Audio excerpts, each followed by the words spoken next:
Assalamualaikum anak-anak, selamat pagi menuju siang. Bagaimana kabarnya? Semoga kalian semua dalam keadaan sehat ya, tanpa kurang suatu apapun. Oke, hari pertama ini kita belajar di pembelajaran pertama. Siapkan pulpena kalian, kalian buka di halaman 1. Sekarang kita masuk ke pelajaran bahasa Indonesia dulu. Tema 1, subtema 1 yang berjudul tumbuhan adalah sahabatku. Ternyata tumbuhan itu juga sahabat kita ya, berarti perlu kita rawat. Lanjut ke pelajaran bahasa Indonesia. Oke. Bahasa Indonesia KD 31.41 tentang teks laporan hasil pengamatan. Pernahkah kalian melakukan pengamatan? Tentunya tanpa sengaja kalian pasti melakukan pengamatan, entah tentang tumbuhan, hewan, atau lingkungan sekitar kalian. Lah, apa sih pengertiannya teks laporan hasil pengamatan itu? Teks laporan hasil pengamatan itu merupakan teks yang isinya informasi. Berdasarkan apa? Berdasarkan pengamatan yang kalian lakukan.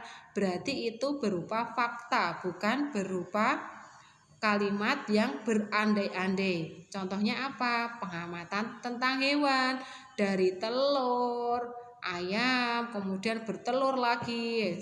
Kemudian yang tentang tumbuhan, dari biji, kemudian tumbuh semakin besar dan berbuah atau di lingkungan keadaan sekitar kalian. Lanjut.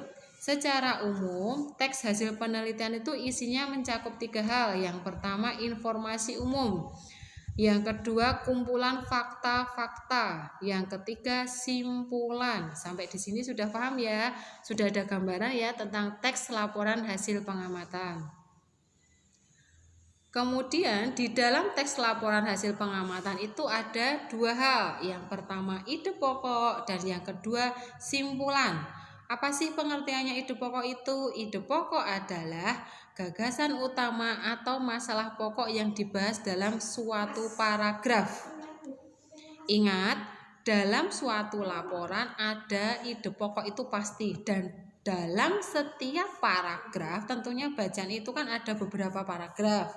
Lah, ide pokok itu ada di setiap paragraf dan biasanya jumlahnya ada yang 1 atau lebih. Contohnya sekarang simak bacaannya ya, Usepti bacakan.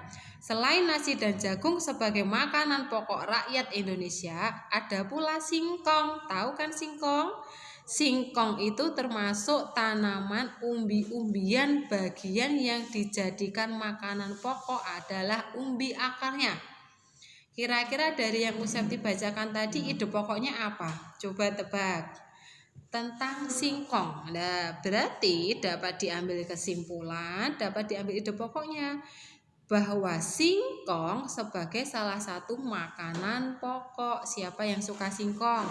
Singkong itu kan bisa dibuat aneka macam makanan ya. Contohnya singkong keju atau apalagi keripik seperti yang tadi Usepti utarakan di live Zoom tadi. Kemudian langkah-langkah untuk membuat ide pokok itu apa aja? Oh, ternyata ada langkahnya. Iya, jelas. Yang pertama, baca paragraf dengan seksama. Dengan seksama maksudnya teliti, tidak asal membaca teruju langsung selesai. Yang kedua, temukan kalimat utama dan kalimat penjelas. Mungkin bisa dengan menggarisbawahi yang kiranya kalimatnya penting. Yang ketiga, tentukan informasi yang ada pada kalimat utama tersebut. Nah, ide pokok itu dapat disajikan dalam bentuk diagram. Seperti apa bentuknya? Contohnya seperti ini ya. Judul laporan, ide pokok paragraf 1, ide pokok paragraf 2, ide pokok paragraf 3, dan ide pokok paragraf 4. Sampai di sini jelas dulu ya. Oke, kalau sudah jelas, Usepti lanjutkan. Yang kedua tadi, ide pokok. Yang kedua adalah simpulan. Apakah simpulan itu? Simpulan adalah ikhtisar dari suatu teks. Lah, langkah-langkah membuat simpulan itu apa? 1. Baca teks secara keseluruhan. 2. Temukan teks penting dalam suatu teks bacaan dengan cara itu tadi, garis bawahi atau di blok.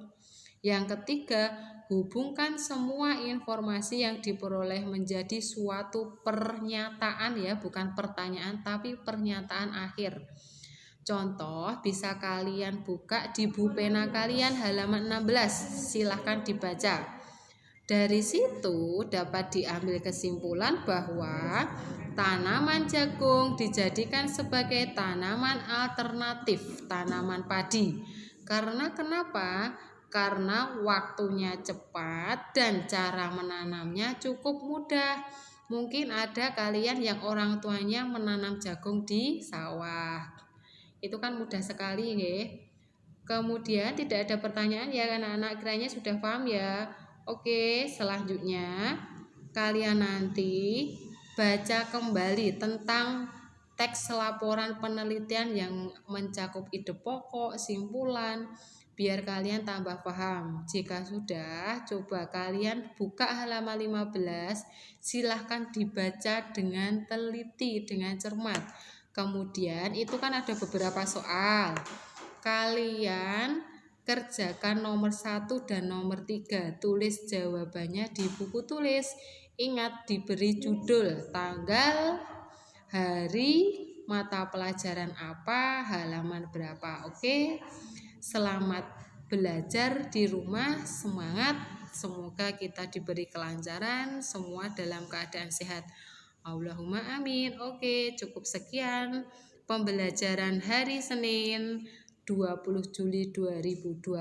Semoga menyenangkan dan bermanfaat. Mohon maaf bila kiranya Usepti dalam menerangkan masih ada kesalahan.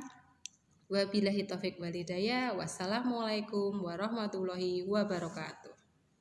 Semangat.